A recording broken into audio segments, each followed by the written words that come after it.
Hello, people. Another beautiful day. Yep. Hope your five senses work. Health and strength is good or excellent. What? What's up, Steam Deck fans? Steam Deck Tribe, Steam Deck Nation, Steam Deck Universe, Steam Deck World, Steam Deck Legion was good. Steam Deck Mob what's happening? Steam Deck Squad what's up? And you Steam Deck nerds, geeks, and freaks, and you investigators what's happening? Alright, what I got for you? Okay, with the Steam Deck that is. Seen a I seen a couple articles talking about, is the Steam Deck losing its edge? Those articles make no sense. The only time the Steam Deck loses its edge is when the Steam Deck 2 comes out, or the revision. Okay? Because when the revision comes out, it'll be a lot has more juice to it than the original. So yeah, Steam Deck is fine right now. But anyway, all right, we talking about what, Persona 3? Okay, Persona 3. Persona 3 Reloaded is Steam Deck compatible. Yeah. So add that. So add that to your list of games that the Steam Deck got. All right. There's a sale on Amazon UK right now, where you could get a 2 terabyte SSD for like I think like $167. So yeah. What else? Let's see here. Yeah, $167. Yeah, 1 terabyte 2 terabyte SSD. Yeah. Let's see here. Where's yeah, 106 at Amazon UK for a 2 terabyte SSD. Okay. All right. It's from Eurogamer, so I will leave that link in the description box. Now, what else I got for you guys here? See what's going on the Steam Deck.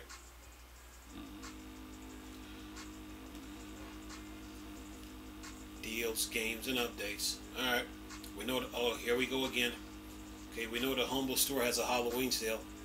Don't forget that. Yeah. Alright, what else? Okay, we know about the deal is closed with Microsoft. Microsoft bought Activision Blizzard. They closed the deal. I did a video on that this morning. Okay, alright. What else we got? Go.2 beta is out now for testing for all you Go.dot lovers. Yeah, gotta keep you up to date, guys. It says here the Go.dot team are prepared for the next release of their free and open source game engine with Go.dot 4.2 beta 1 now available for anyone to jump in and test it. This is a part of their newer release to bring point release more often. Then it says here, so what's new included? Lots of user interface improvement to manager and the Go.dot editor. Implemented optional force integer scaling.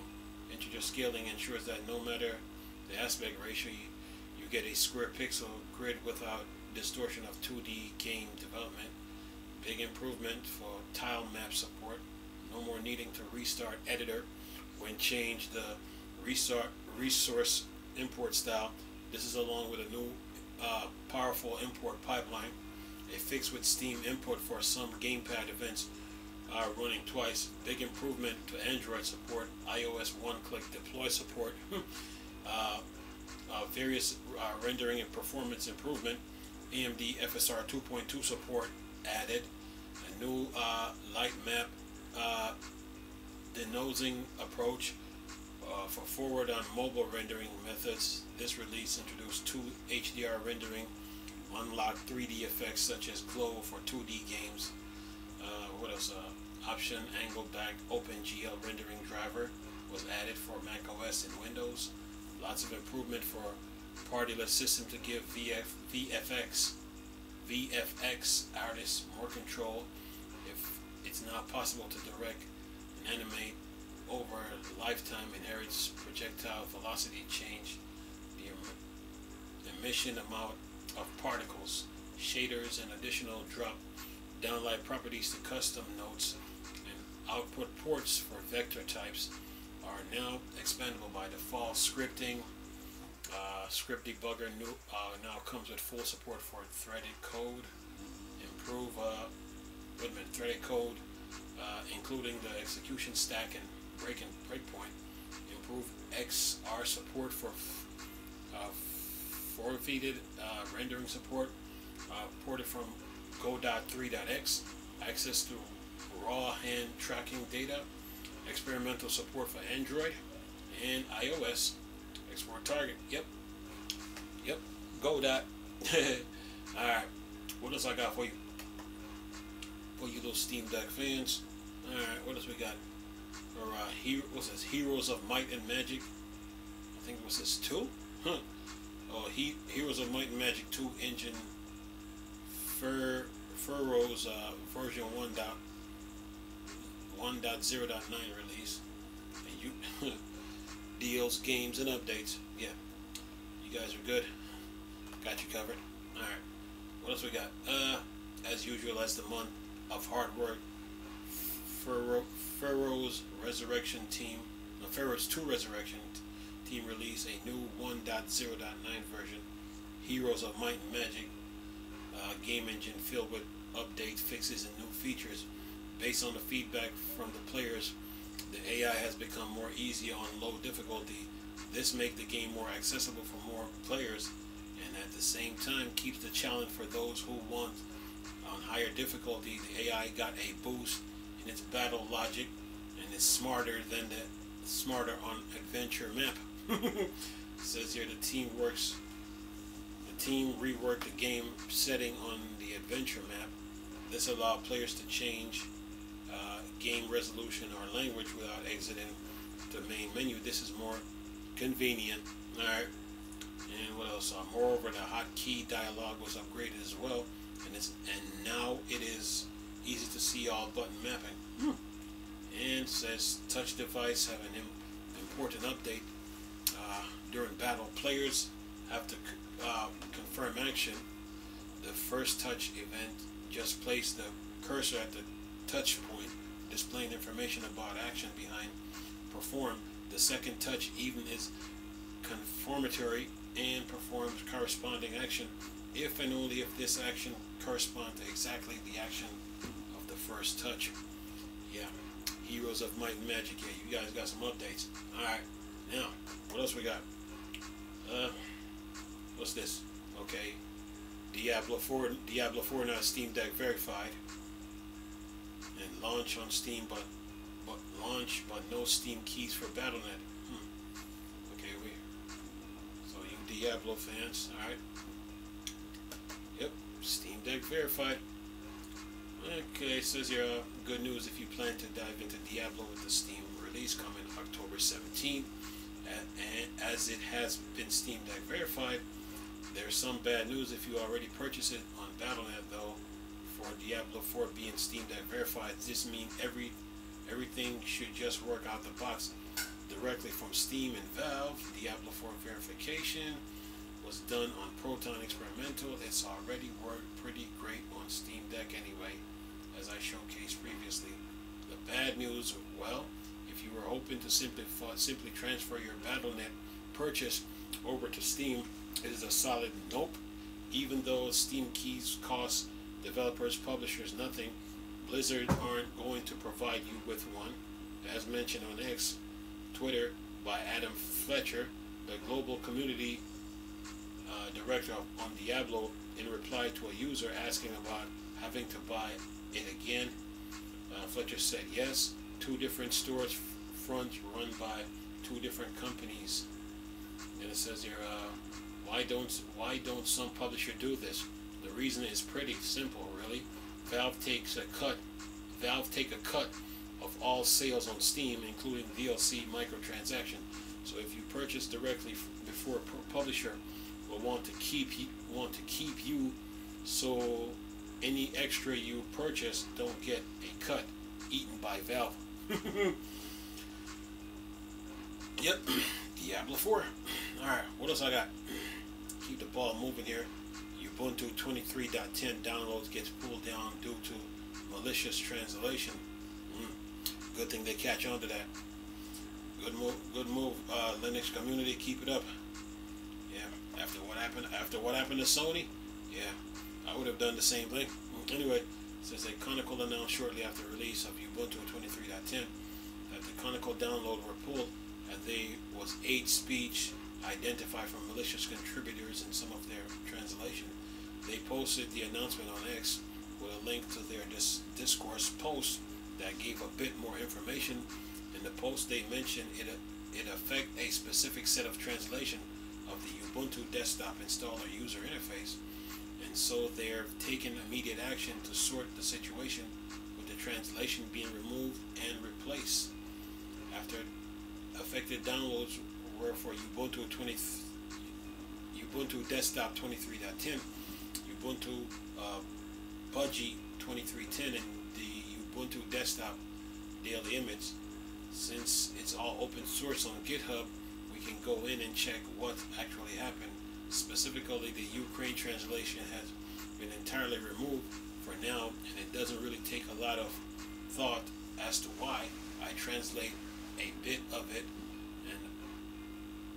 it that I won't repeat here. Yeah, no surprise it has been pulled down. It was bad. Completely ridiculous that someone would target a Linux distribution like this. Look, there's a lot of people, there's a lot of hateful people out there, on the internet, even YouTubers, especially like, not just in speech, but like when they consistently talk about someone, and then they act like they themselves didn't do anything wrong, and what if the information that they're giving out about the person is false? Just saying. So yeah, there's a lot of people that do YouTube. They're just hiding behind the hiding behind the computer. Yep. You take all that tech away from them, you'll find out who they are quick. Anyway, what else we got? Steam Deck, Steam OS 3.5. One preview fixes backlight stay on when docked. This must be for the docking station. I got a video for JSOX. They're gonna be like, what? Anyway, it says here, Valve has now released the latest Steam 3.5.1 preview for downloads, fixing up some more issues in the Steam Deck OS, like backlight staying on when docked. To update to this version, you need to be in the preview branch of the Steam Update via Settings, System Update channel, like shown below in the picture. And then it says General Fixes. Fix a case where an SD card with file system error would be mounted as read-only. Fix a custom performance overlay preset file. Inherit the default setting but from the Steam preset. Fix internal display rotation being enumerously reported to the game. Firmware 1.118 actually add undervolting control. External display. Fix a 3.5 regression with HDMI output. Fix a dialog standing issue where the internal display backlight would always stay on. Fix a bug where HDR application showing in the wrong color space if they move their windows during the swap chain creation. Fix HDR not working in 32-bit application. Added HDR analysis to developer settings. Disable HDR exposure in My Little Pony and Maritime Bay Adventure as it enables without rendering in HDR. Desktop mode. Okay, what do we got? Fix a case where the desktop could be emptied and apps would fail to launch. Fix a bug where switching to Plasma Desktop transition could result in a broken colors. Oh yeah. Deals, games, and updates. The Steam Deck way. Alright. Alright, see you messing with y'all. What else I got? Keep the ball moving here for you little Steam Deck fans. Alright.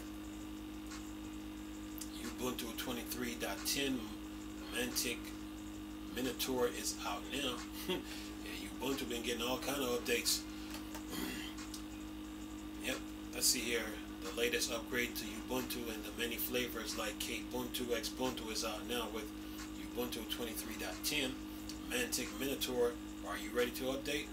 With this new release, Conical brings preview support for hardware back full disk encryption using the Trusted Platform module TPM for encryption key storage. They said that more broad hardware support for this feature will roll out in Ubuntu 24.4 LTS next year.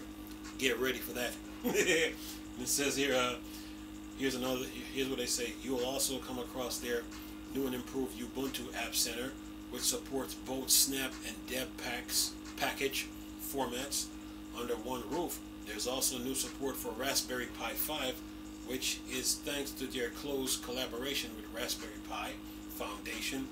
23.10 will also be supported on the Sci-Fi Hi-Fi Pro P550 at launch. In this release, we raised the bar for what's secure by default means for Ubuntu and set the stage for our next long-term support release, said Oliver Smith, Senior Product Manager for Ubuntu at Conical. We're excited for users to test our preview hardware, back disk encryption, key storage on Ubuntu desktop alongside the new App Center, which makes it easier than ever to find software you need. Then it says Ubuntu 23.10 includes Linux kernel version 6.5 along with support for the kernel to require programs to have an AppArmor profile in order to use unprivileged user namespace. Then it says in parentheses, not enabled by default. Mesa 23.2.1 System MD version 253.5. The default installer now minimal with an expanded installation available to get apps like Library Office and Thunderbird installed. There's new standalone firmware updater application and the usual software updates to various applications. Then it says you can get Genome 45, which brings numerous enhancements to desktop experience. Yeah. And the Ubuntu family got released. Oh yeah. With Kubuntu 23.4 currently on my desktop. Looks like it's going to be time to have some fun with updates soon. Me on the other hand, when it comes to this Ubuntu stuff, I got some updates to do. Oh yeah. I gotta give me some new desktops. Oh yeah. With the latest so I can get my Ubuntu's up to date. And yes, me and Firefox got an issue because I got other I just gotta get my Ubuntu up to date. Even though I'm on 18 right now, 24.4 comes out next year, so yeah. You're like, huh? Yeah, I'm still using 18.4 right now.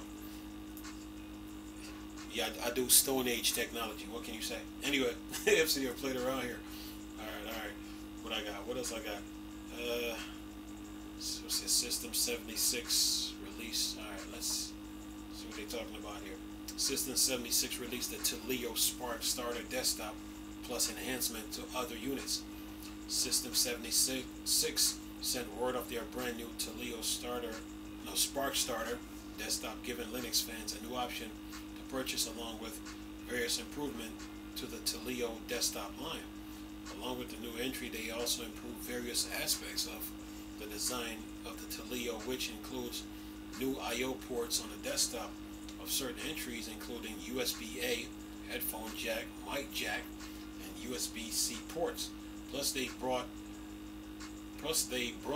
over the thermal management from the Taleo Mega to the rest of the unit, so all of them now have ducted CPU cooling air intake separate from GPU intake and optional extra GPU cooling. And it says here for the Spark, they said it's aimed at everyday users for the likes of web browsing, email, office work, and 1080p gaming.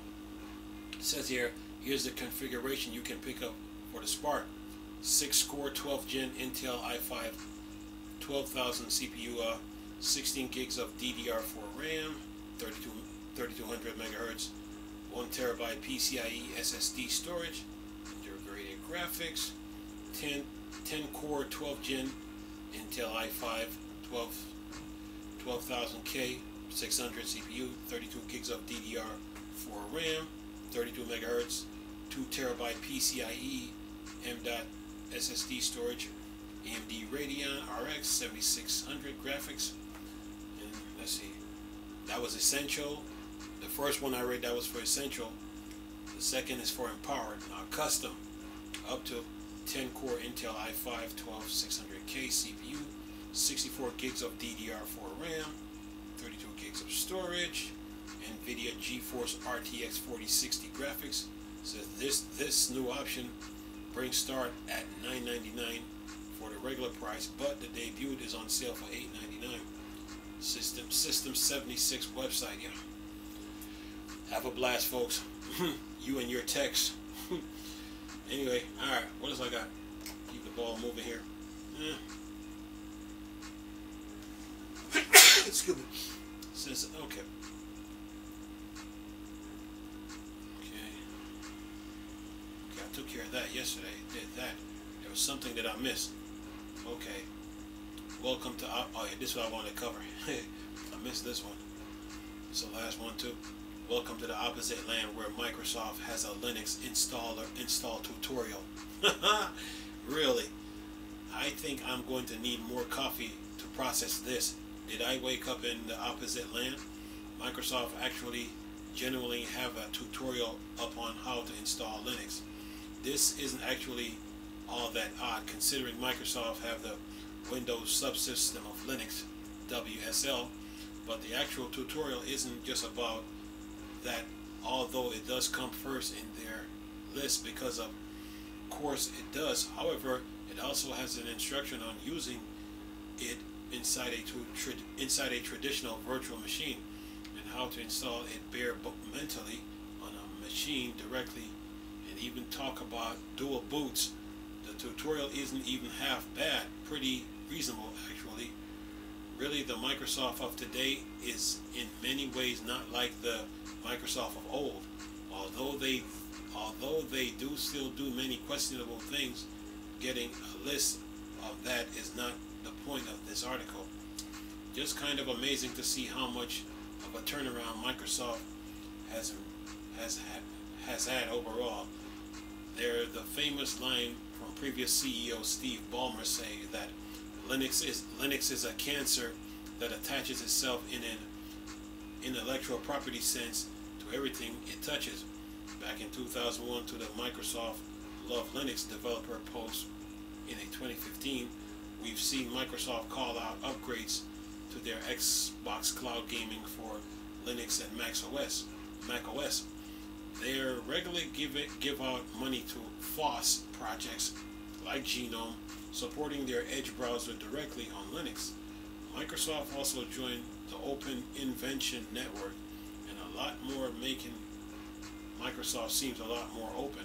It says here, with Windows 10 coming to the end of support, it says with Windows 10 coming to the end of support in October 14, 2025, and the free upgrade path from older Windows is now actually finally closed too.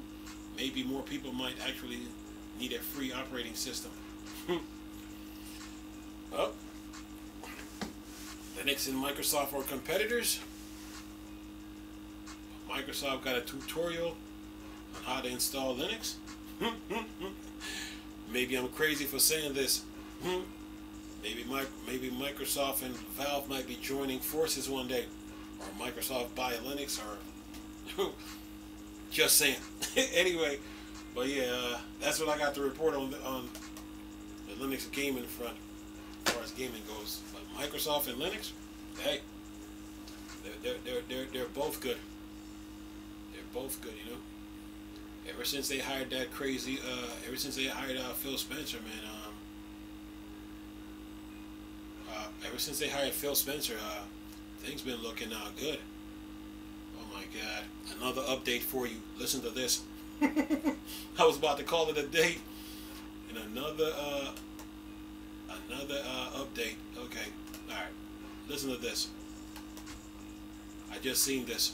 They just pulled it. This just popped up. Let's see here. Okay.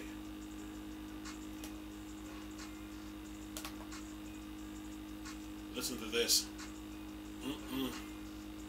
Proton 8.024 bring more game support to Steam Deck and Linux.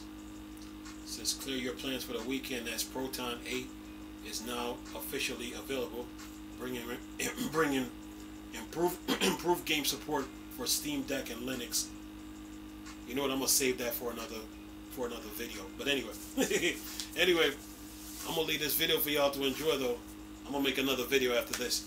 Leave this talk about Proton 8.0.4. But anyway, leave this video for y'all to enjoy. Nice talking to you people again. Chris, until the Star Wars and Star Trek thing, or Dark Side. I'm gone. Peace.